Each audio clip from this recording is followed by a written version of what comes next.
Ladies and gentlemen, hello, and you are watching TTV News, some latest events in the province. And now coming to details. Ladies and gentlemen, on May 23rd, Hualeka High School for the gifted solemnly held its closing ceremony for the 2024-2025 academic year.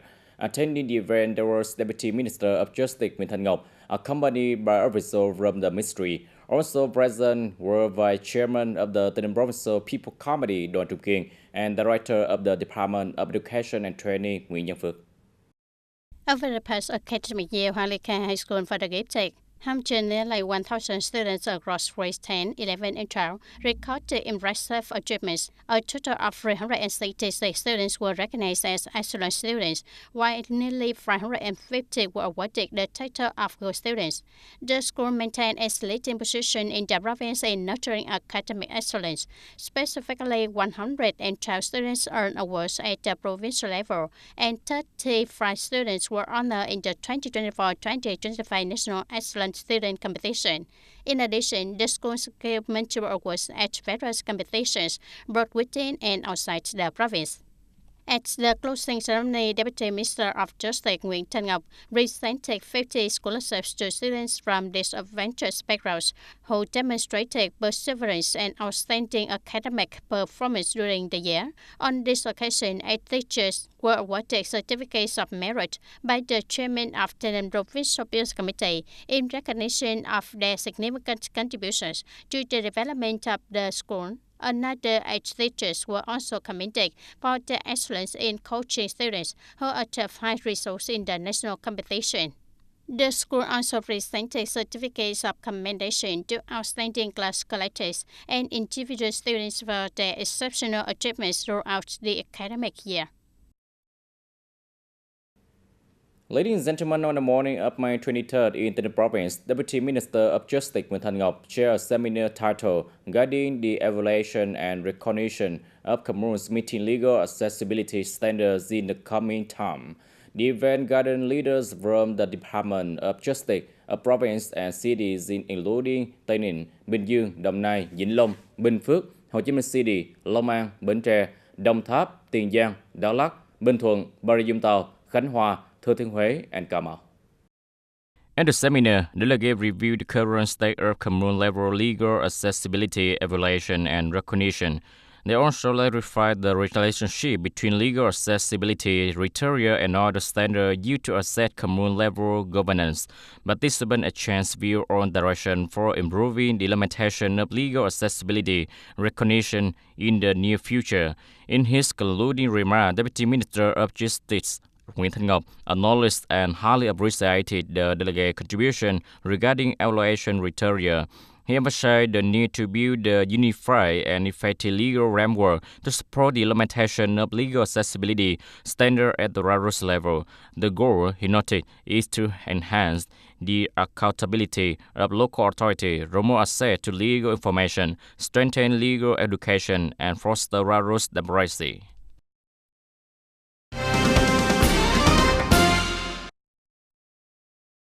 Also on the morning of May 23rd, Chairman of the TayNinhTV Peace Committee, Mr. Trần Tường Quốc, attended the closing ceremony at Lộc Hưng High School. For the 2024-2025 academic year, the school has over 1,100 students. Of these, nearly 230 were recognized as excellent students, and more than 500 were ranked as good students. The proportion of students with excellent conduct reached nearly 93%. The school has consistently promoted the effective application of information technology in both administration and teaching.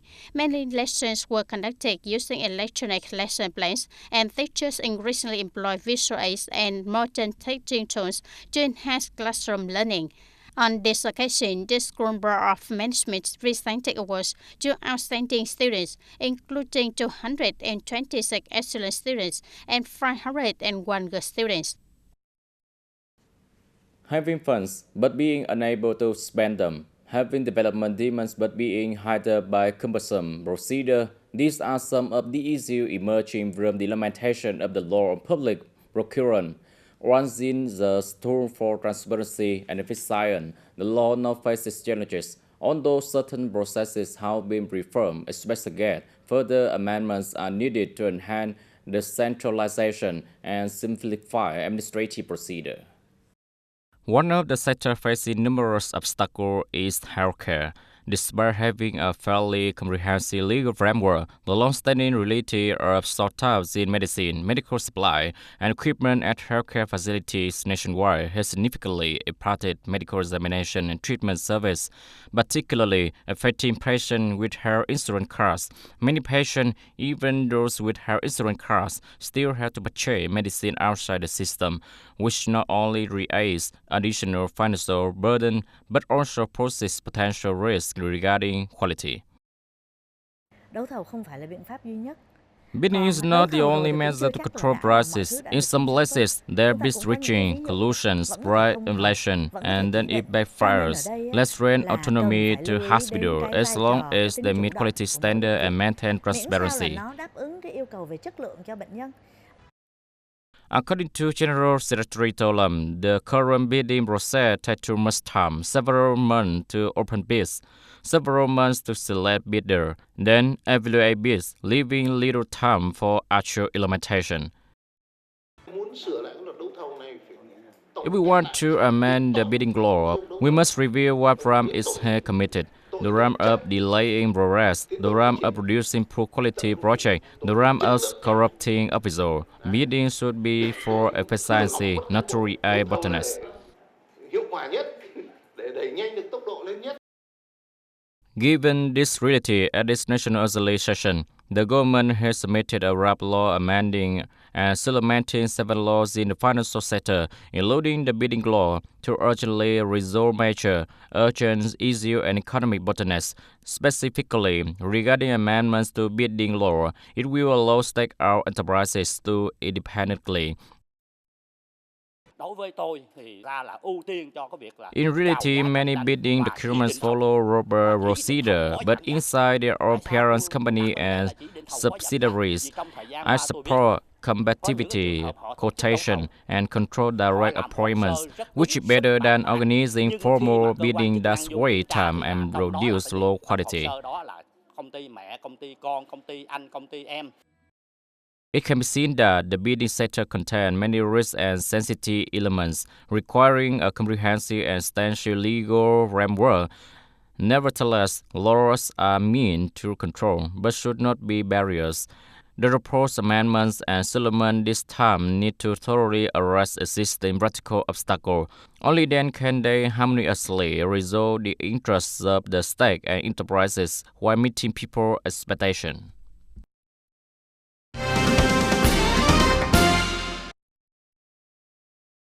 At the event, Senior Lieutenant Cao Tanvu from the Traffic Police Division provided updates on the current traffic accident situation and the main causes of such incidents. He also highlighted key contents and new points of the 2024 law on road traffic safety and order, as well as Government Decree number 168/2024, issued on December 26, 2024, which outlines administrative penalties in the field of road traffic safety. We commute quite a distance to work by motorbike, so this session really helped us to understand that traffic accidents are not just statistics, they leave real pain behind. It also helped us see that these accidents affect not only ourselves as drivers, but also others on the road. I had questions that I didn't know how to ask, and thanks to the traffic officers, I got some answers. During the event, attendees also received training in fire prevention and safety. Officers provided guidance on how to use hand-held fire extinguishers and shared practical skills for escaping fires and explosions, both in the workplace and at home.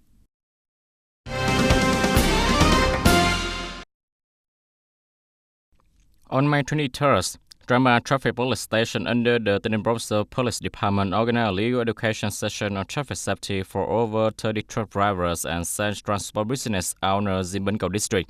Traffic police officers provided detailed guidance on road safety regulations with a focus on road transport laws. Drivers were reminded not to overload their vehicle or carry oversized cargo.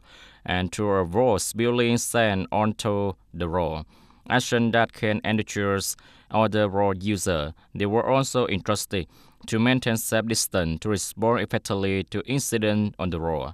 As part of the campaign, drivers were asked to sign a commitment to strictly comply with traffic safety laws and all relevant legal documents during their transport operation.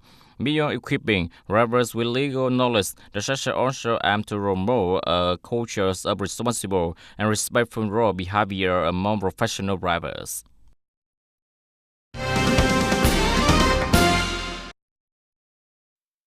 Continuing its agenda for the next session, on the morning of May 23rd, the National Assembly held a discussion focusing on socio-economic development and several laws currently under review. During the discussion, Deputy emphasized the importance of the country's three strategic breakthroughs: institutional reform, infrastructure development, and human resource improvement. They also highlighted four key pillars, including Resolution number 57 of the Politburo on promoting science, technology, and innovation, Resolution number 59 on variety and comprehensive international integration, Resolution number 66 on comprehensive reform in the development and enforcement of laws, and Resolution number 68 on vigorous development of the private economic sector. In terms of new driver, many deputies proposed placing greater emphasis on innovation, digital transformation, green transition, and administrative restructuring, particularly through the merging of province and city to create new development spaces and momentum. National Assembly members also underlined the need to leverage Vietnam's three key strengths: tourism, service, and agriculture, in an increasingly competitive global landscape marked by geopolitical and geo-economic complexity. Deputy stressed that the country must rely on its own inherent potential. Among these, agriculture was identified as a foundational strength, with proposal calling for a dedicated resolution to drive its further development. Ladies and gentlemen, for years, certain areas in Dam Xoài City have suffered from localized flooding during heavy rains, causing significant property damage. In response, the city government of Dam Xoài Binh Phu province has launched a project to red and reinforce the rat stream. The project aims to improve redness, restore the environment, enhance urban infrastructure, and promote regional traffic development, thanks in large part up to local residents voluntarily donating land. According to Binh Phu Provincial Project Management Board, the total land area requiring clearance for project construction is over 94 hectares. With the policy of encouraging people to donate land, Dam Xoài has received high consensus from residents.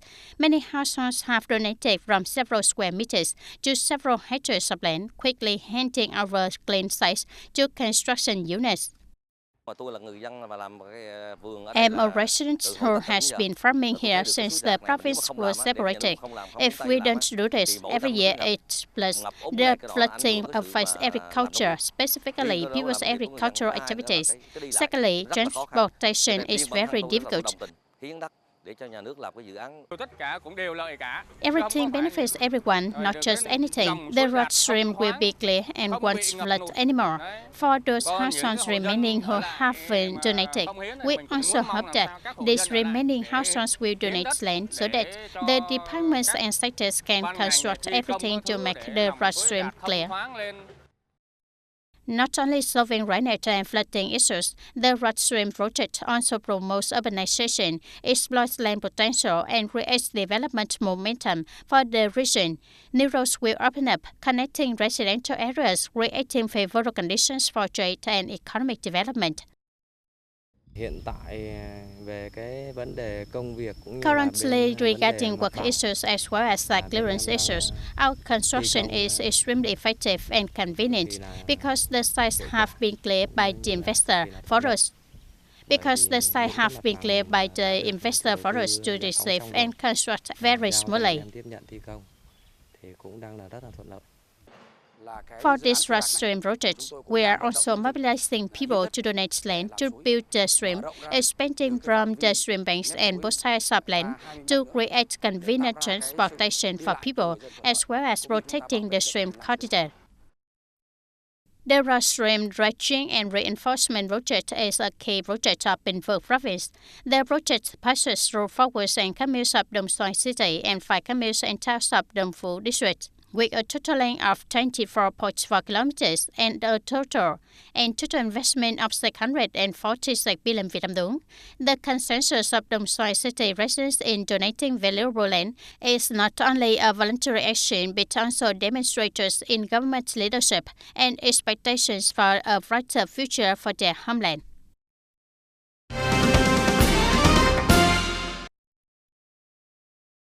On the afternoon of May 23rd, TayNinhTV television station, in coordination with the Provincial Departments of Culture, Sports and Tourism, and Education and Training, held a press conference and sponsorship signing ceremony for the fourth TayNinhTV U11 Children's Football Cup, TayNin Cup 2025.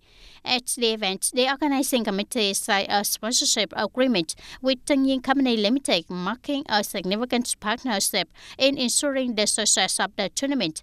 The committee also addressed questions from media agencies regarding the organization, regulations, and other aspects related to the competition. On this occasion, the organizing committee presented team jerseys to representatives of the 9 participating teams representing district towns and the city across the province.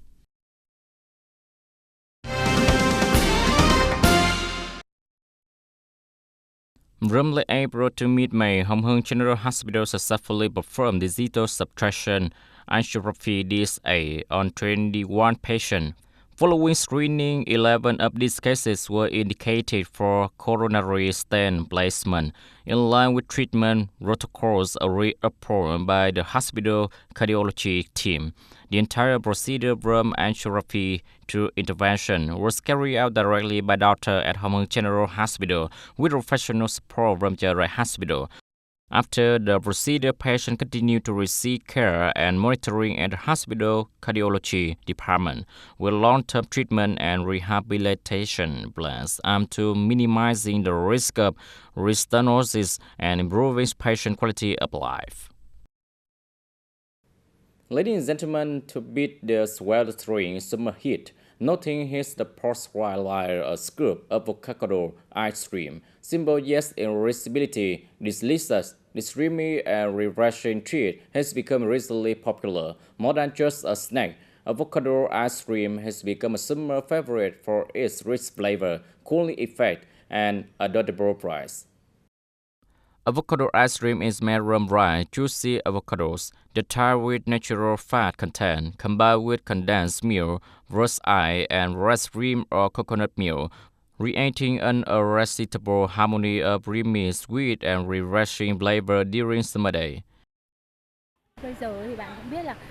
Now people are afraid of gaining weight, but the avocado curd doesn't have a sweet taste, but rather a mild, pleasant flavor that's easy to eat. From the avocado flavor to the durian ice cream, its flavor is very distinct. While it's also avocado ice cream, it is served. Instead of blending it smooth, the avocado is cut into small pieces like this. This red, creamy avocado piece blend harmoniously with the cool, vibrant taste of ice cream and the crispy, nutty flavor of dry coconut, creating an unforgettable taste for any customer who has enjoyed this dish here. Today, eating here with avocado pieces is delicious, rich in the mouth. When I eat ice cream with cut avocado pieces, a taste richer, more dense flavor. We have 50 different items: strawberries, avocado ice cream, coconut, Milo, rice durian avocado ice cream, green rice black avocado ice cream. Walking around Hanoi is not difficult to find delicious, rich flavors avocado ice cream shop. Each summer that's passed, people remember simple yet attractive dishes. And avocado ice cream, with its characteristic creamy, smooth flavor, is an indispensable part of summer memories, both refreshing and sweet. Where have you tried the most delicious avocado ice cream? Please share with us to make this summer even more flavorful. Ladies and gentlemen, that's all for today TTV News. Thank you for watching and see you next time.